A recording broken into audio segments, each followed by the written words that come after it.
Okay, so what we want to do now is create some vectors, views that are going to come basically from the center of the building, looking 360 degrees around, and then determining if they intersect or not to determine whether a view is available through the building. If it doesn't intersect with something, it means you have a clear path through to the next building, so to speak. So we're using that as a basis of determining whether it's a good view or not. So let's do a little bit of housekeeping here. I want to make sure that it becomes legible to read later on. And so what I wanted to do here is I'm going to group all of these. And so I grab them all, and I'm going to right click and create a group. And I'll double click on this, and I'll call this build floors. And if you look at what's in here, it's determining how many floors there are. And then translating each one of those floors, that distance of a 12-foot high floor that we're separating by 15 feet. So we get this little visual kind of showing us our notching here. So anyway, I wanted to do that, so it brings us up to another point of doing these, what I'm going to call view vectors. And what we're going to do to start off with is we're going to find the centroids, a center point for each one of these. So each floor will have a centroid, and then we can that's a single point, and then we can pull a vector off of it. So I'm going to just do solid dot centroid, and there's all kinds of ways we could do this. This is just a convenient way of finding a single point in an object. If it was a circle, we'd have it in the center also. Alright, so I'm going to plug that in, and we'll run that.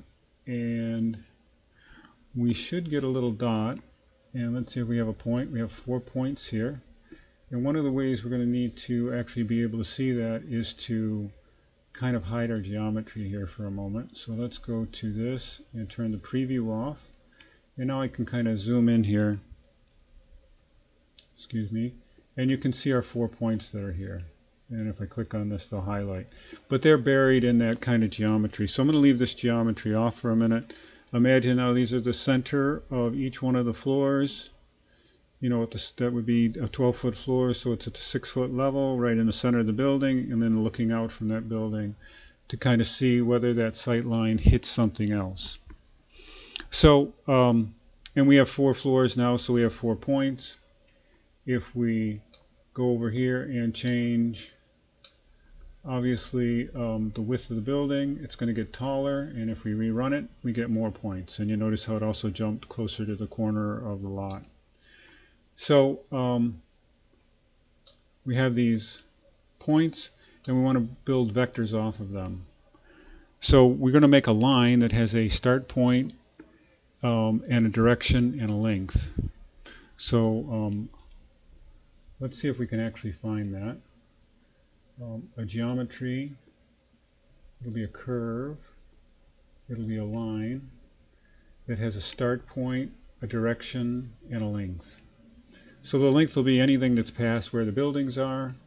The direction will be one of 360 degrees around or something like that. And the starting point is the centroid point. So I'm going to select that, and we can pull our start point in. Now for our direction, we need a vector. If we roll over this, it'll probably say it asks for a vector. And so we need to just come up with a vector and then move it around. So let's go ahead and do that. So I'm going to see if I can find a vector here. Let's see if we can find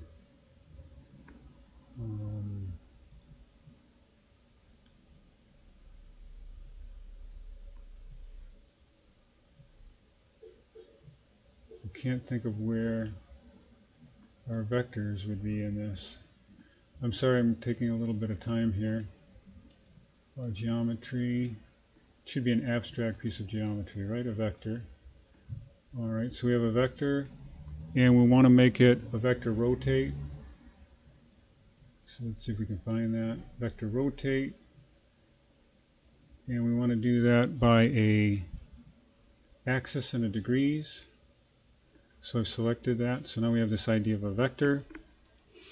And we need a vector direction and an axis for that to rotate around. So we want the z-axis. So let me see if I can do a shortcut to that. There's vector z-axis. That's the straight up. So I'm going to tie that into here. We want the y-axis.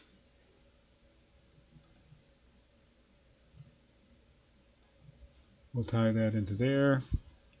And then we want to have some kind of degree. We want to do it through a whole series of directions, so to speak. So let me actually just plug this in right away and run this just to see what will show up to begin with. And nothing is showing up because, well, we have a list of 7, but it's really short lines.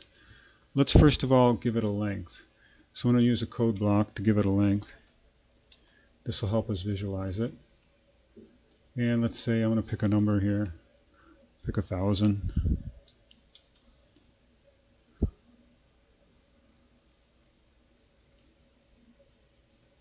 And that would be like 1,000 feet. We'll plug that into the length.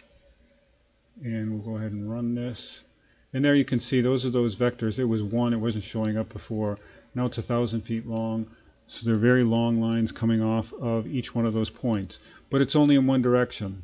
And we really want it to be in 360. So we got to feed into this vector rotate a series of angles for that vector to rotate around. So we'll build that series using a code block.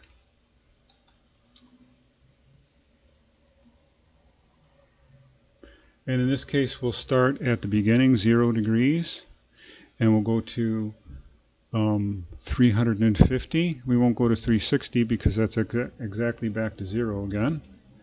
And we'll do it in some kind of a rational amount of increments. So let's do it in 10-degree increments. So we'll put 10 in. And I'll plug that in. And we'll go ahead and run that. And we get only 1 angle per each one of the points. And that's because we're not using the cross product of our tool here. So we're going to go to lacing, and we want to select cross product, and we'll go ahead and run that. And now we get each one of those. And I want to just step back and show you here. We get 36 degrees feeding into here, but this direction and start point is only taking one of those values, and we really want the cross product, so we want to take the multiple angles of that. So now we have, just to step back here so you can see what we've got. We've got all of these vectors. They're lines coming off of our center point of our floors.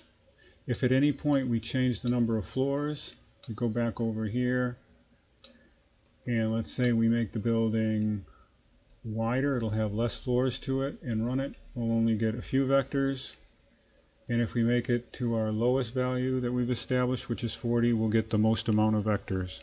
And we don't want to show all of this data, but if you zoom in here, right, we can see that we have some vectors that are intersecting with the building and some vectors that are not. And we'll pick up in the next clip the kind of math that we want to do to figure out if something's making an intersection or not.